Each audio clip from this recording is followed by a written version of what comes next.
G'day fellas and welcome. It is that time of year again. We get to visit the Age of Empires 4 roadmap. That is correct. It is finally here upon us. So let's take a look at this. If you want to read through it at your own pace, I'll leave a link in the description to where you can catch it. And let's take a look. Age of Empires 4 roadmap. So we have got, this is Anniversary Edition and Season 3. So we already know what that is. That's the naval update. That's the new biomes, new maps, the new civs.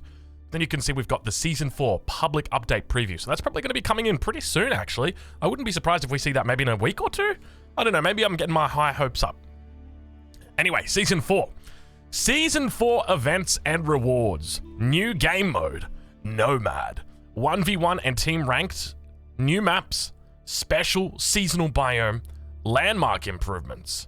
Okay, you got me a little bit excited. Oh, we actually see right there you go. So January 2023 is when we get that. So that's going to be at least, so what, 5-6 weeks away maybe for Season 4 pup? And then in February is when we get the Season 4 Enchanted Grove. Now, I'm just going to go out on a limb here and say Enchanted Grove. I can see behind here, it looks like we've got the cherry blossoms. So, look, I know they haven't said it, but I'm thinking about Japan as an option here. And, you know, sometimes I go out on these limbs, sometimes they're right, sometimes I'm wrong. I feel like Donald Trump right now. Like, sometimes I go on these limbs, sometimes I'm right, sometimes I'm wrong. Anyway, let's read through what they've actually said in this post, try and understand a little bit about this, and then we'll start critiquing. Because, you know, when it comes to critiquing, that is our favorite thing to do. I'm an Australian, I love to complain, and it wouldn't be a Drongo video without at least one complaint. So, let's read exactly what they said. We're so excited to celebrate Age franchise's 25th anniversary and the subsequent release of the Age of Empires 4 Anniversary Edition with you, and have enjoyed seeing you all take part in Season 3, which brought new civs and maps, the addition of taunts and cheats, a naval balance rework, and more. As we continue the festivities through Season 3, we know you're curious about what the after party looks like. Starting in February 2023, we'll have new content, requested features, and some enchanting environmental surprises to bring your way with Season 4 Enchanted Grove. Before we head there, we'd like to give you a quick shout out to our ranked Season 2 participants. That's me. Your achievements will be immortalized on our Season 2 leaderboard. Be sure as well to tell a friend and secure your place on the Season 3 team ranked leaderboard while there's still time. Additionally, we'd like to thank those of you who tuned into the Red Bull Wallalow Legacy Tournament. If you missed it, you can check out the VODs for the event over at Red Bull Gaming's YouTube channel. A look ahead into Season 4. By the way, this was a pretty cool event. For anybody who didn't watch it, you missed out. It was a lot of fun. And I'd encourage you, go check out the YouTube channel. You might see a familiar face or hear a familiar voice. A look ahead into Season 4. Season 3 continues with new events still on the horizon, but as always, we're eager to give you a sneak peek of what's to come in Season 4, which shakes things up with a new seasonal experience and brings a pointed vision and focus on releasing new content for our community to enjoy, maps, and a game mode. Season 4 doesn't just bring new content. We'll have some exciting balance changes and we'll also be continuing to work to further decrease chat delay based on your feedback. Here's just a quick look at some of what to expect next February. So, number 1, inspired by the popular Age of Empires 2, we're bringing Nomad mode to Age of Empires 4. I feel like you're missing a word there.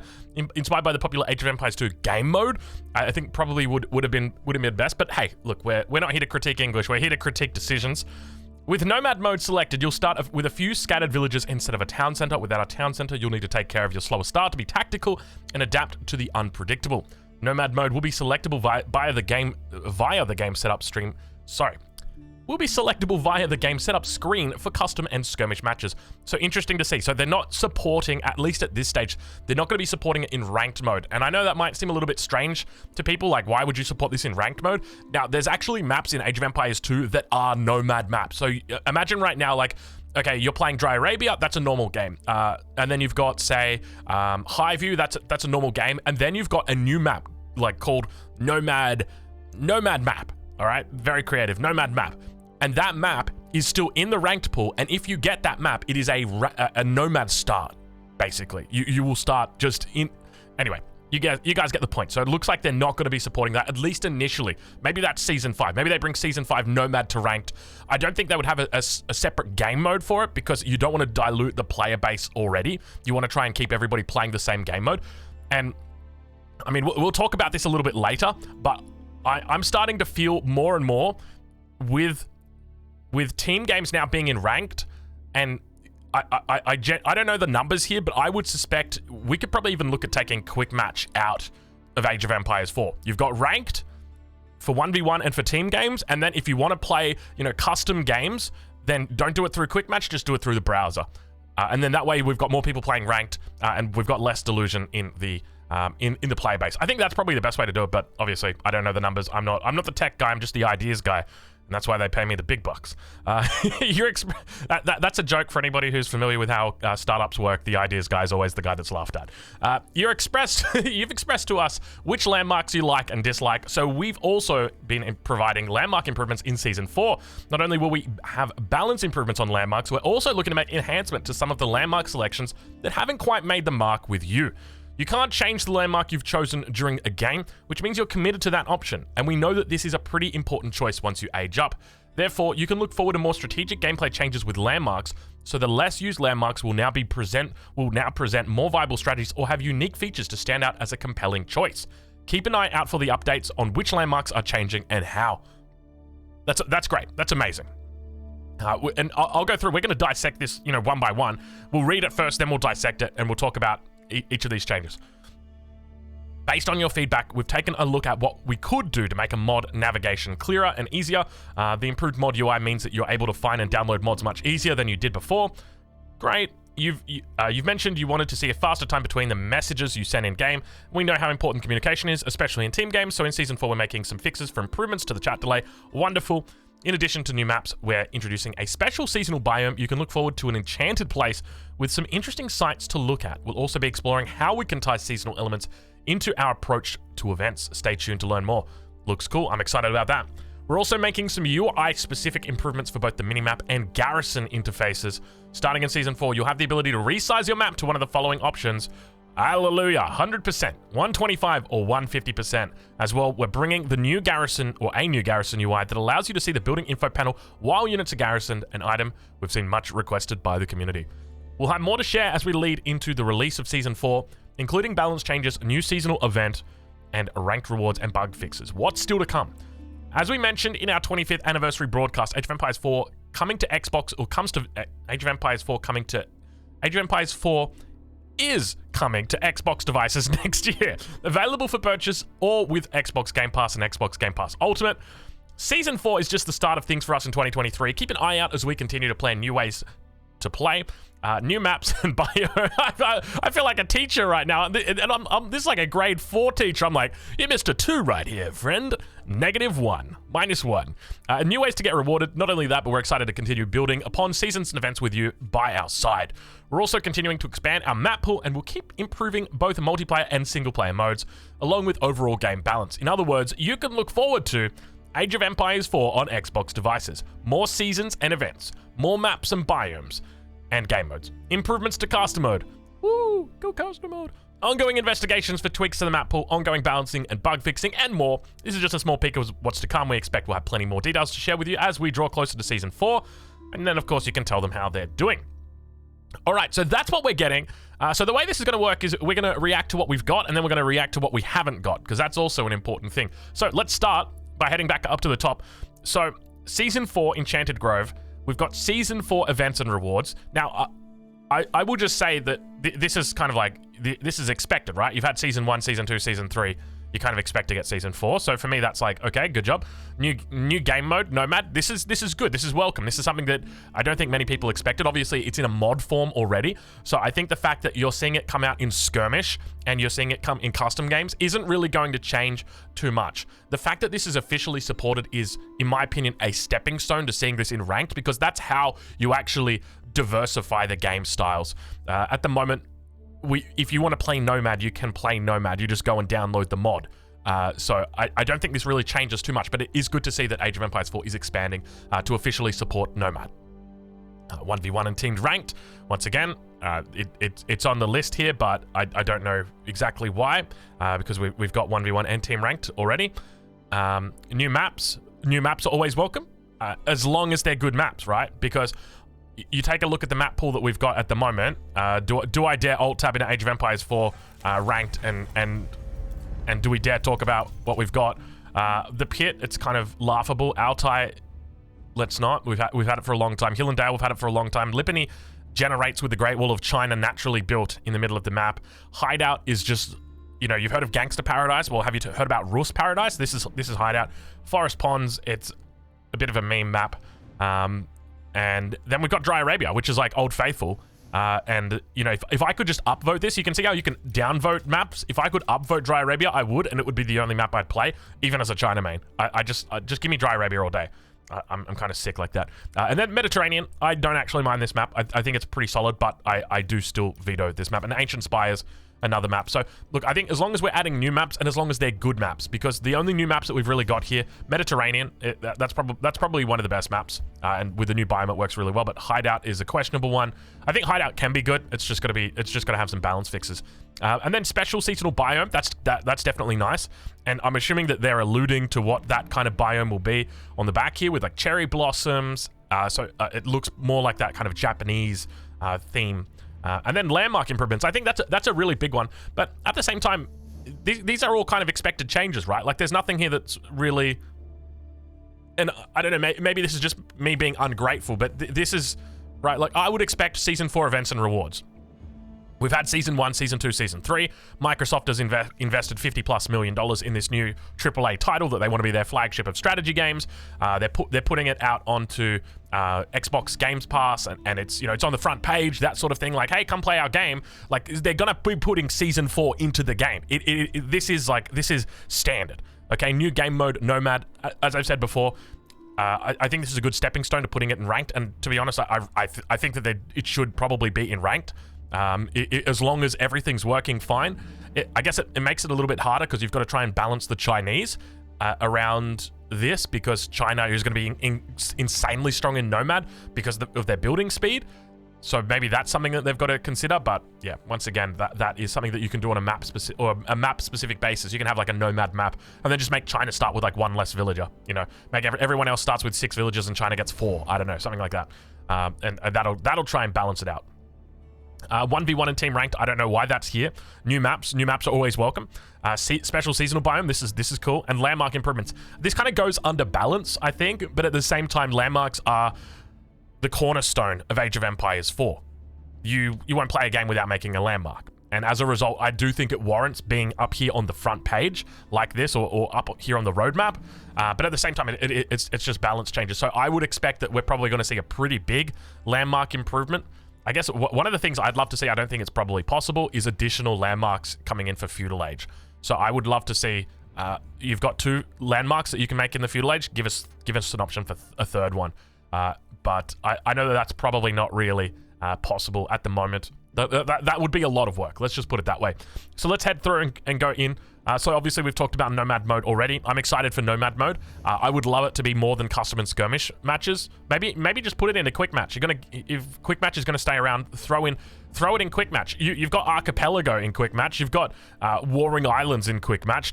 You've got Mega Random in quick match. Just chuck Nomad in there. What's the big deal?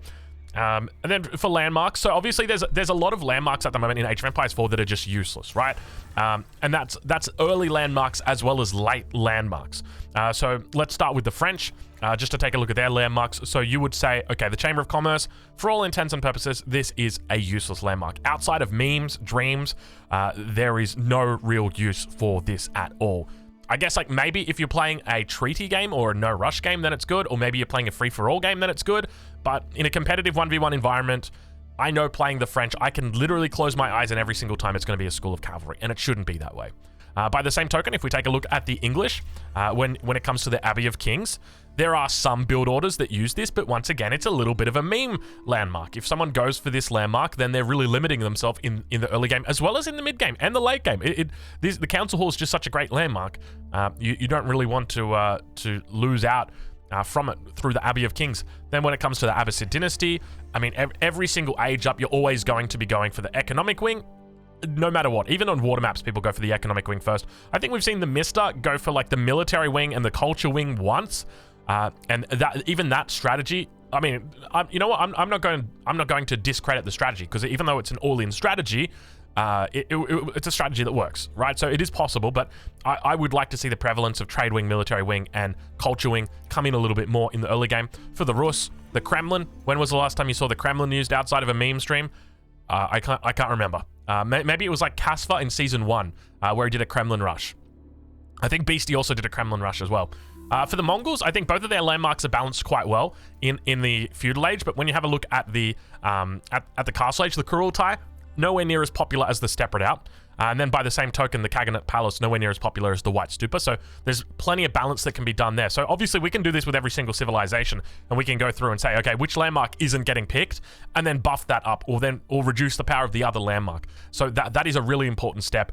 But I think to warrant it being on the to warrant it being on the roadmap itself, I think they're probably going to actually need to be redesigning the landmarks. So instead of it being like, okay, well, as an example, like, okay, imagine they're not going to go, okay, all traders and trade ships now return 45% more resources to any market or dock. Like that's not going to be it. It's going to be something bigger than that. Yeah, we'll have to see exactly how it plays out. I don't know what they could do to change it. That's why I'm not a developer. But let's continue moving on. So, that was landmark improvements. So, improved mod UI. You can find and download mods. Great. That's a good change. I don't really have too many comments on that. Like, okay, good. I don't really use mods that much, so I can't really, provide much insight. Improvements to the chat delay. So, this is just one of those things where it's like, you remember when Age of Empires 4 released and everybody's like, okay, but why doesn't it have this? Why doesn't it have that? Why doesn't it have this? And then when they added it in, they were kind of excited about it, and we're just like, okay, but it should have been there on release, right? And I feel like this is one of those things. To me, this doesn't seem like something difficult. The fact that there's a chat delay, if you, I mean, I probably shouldn't be comparing Age of Empires to other AAA games, because AAA games that are coming out in 2022 are absolutely terrible, and Age of Empires is actually pretty decent, but obviously it still comes out in this kind of early access style, where you just have the minimal viable product, and you release that, and then from there you just continue to improve it over time. But the problem is that when you release the least viable product, a whole bunch of your player base just says, well, we don't want to play because this isn't what we expect from a AAA title. And improvements to the chat delay is definitely going to help right now, but by the same token, this should have been addressed on release. I should not have to wait 6 seconds before I press enter and before my message gets read by my enemy or by my ally. So I appreciate that you're doing it, but once again, it just feels like it's one of those things that we shouldn't have to brag about, because it shouldn't be a problem that we're fixing in the first place. In addition, new maps, we're introducing a new seasonal biome. This is really cool. I like this. I think this is super, super exciting, because I'm a big guy when it comes to aesthetics. I love the way that certain maps look. If you take a look right now, my favorite biome by far is the Mediterranean biome, and it's actually the Mediterranean biome on Mediterranean that I love. So if you go take a look here, the Mediterranean biome, it is just by far the nicest biome that you'll ever see. If we go load into a game, let's add another player in just so we get a map that spawns correctly. But biomes can really make a difference to the feel of a game, and obviously that doesn't really change too much about the dynamics, but it definitely changes the way that the game looks. Here, if we take a look, obviously I've got maximum graphics, but you can just see how nice this biome looks. When you're looking at the shoreline, when you look at the color of the water, everything looks amazing.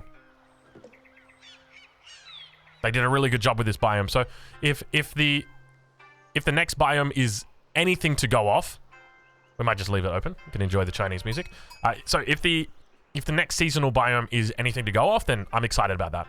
And of course, UI-specific improvements, so the minimap being scalable. So obviously, at the moment, my minimap is absolutely tiny. Look how small it is down there. That's why I make it bigger with OBS. Sometimes you guys, if you look at my casted games, they're much bigger, because then you can actually see them. Because at the moment, it's quite small. So this is a good quality of life improvement. And then we've got garrison interfaces. So this is another quality of life improvement, which, once again, it feels like it should have just been in the game already. Like, it seems like just such a silly thing, but, oh, look, it's a 25 attack hand cannon with 25 damage versus ship, and then you put your villager in, and it's like, oh, how much does my town center do?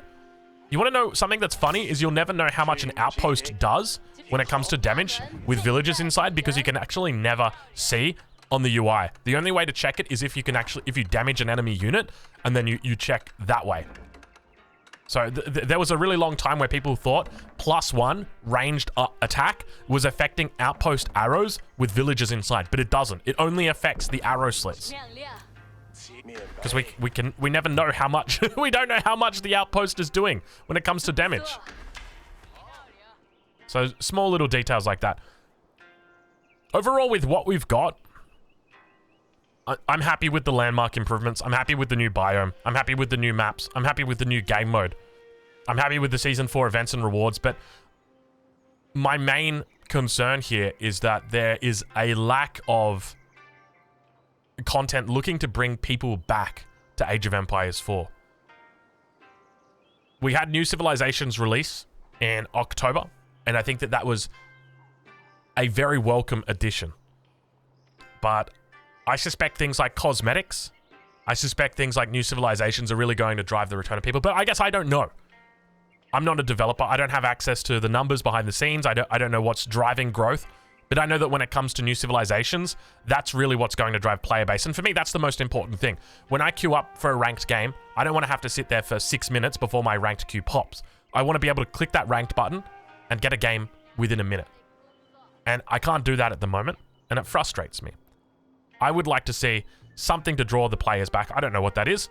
That's not my job to work out, but that is my suggestion. Something to draw those new players in. So at the moment, my suggestion would be like the Byzantines, the Japanese, the Vikings, something like that, because they're incredibly popular civilizations, incredibly popular parts of the world, and as a result, I suspect that's probably what's going to help Age of Empires 4 the most, because it's not that Age of Empires 4 is on life support at the moment. Far from it. Age of Empires 4, I would argue right now, is thriving.